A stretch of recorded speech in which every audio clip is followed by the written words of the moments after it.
ভাইকে ফোন করবো, ভিডিওতে ভাইকে নেবো।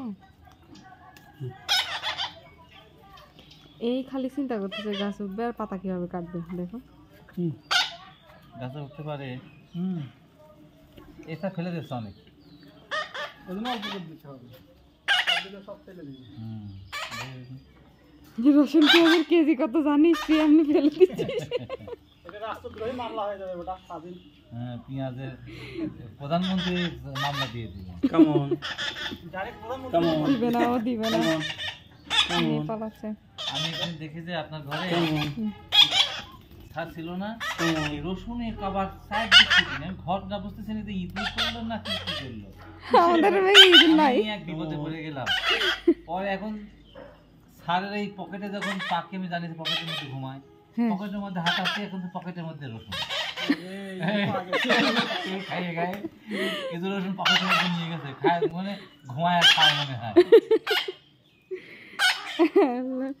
আমি কালকে টেবিলের উপরে আদা রাখছি, এখন আসার আদা দেখতেছি না, কিন্তু ফ্লোরে দেখতেছি সব পড়ে আছে। কি এগুলো খুঁজে খুঁজে পাইলাম না, ভাবলাম আলু হতে পারে।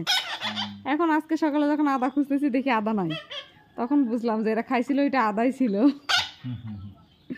আমি সেই দিন দেখলাম যে প্রচুর পরিমাণে মানে ভিতরে ঢুকেছে, ও কামড় দিয়ে পুরাপুরি নিয়ে পকেটে ঢোকে, ওই পকেটের মধ্যে ঢুকে খায়। আরো যে কষ্ট করে থাকে জামা কাপড়ের মধ্যে যায়, ও তো মন খারাপ করে বসে থাকে। বসার ভালো ব্যবস্থা, নিচে নিচে ঘুমায় পর কি ঘুমাতে পারে। ওদেরকে ভিতরে জায়গা দিলে ওরা থাকে না। বাসা সিস্টেম করে দিতে মনে হয়।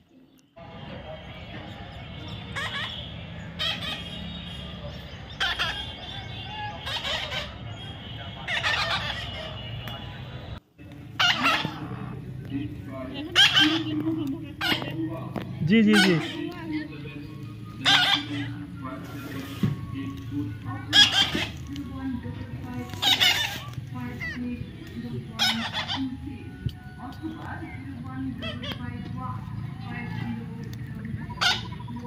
मैक्स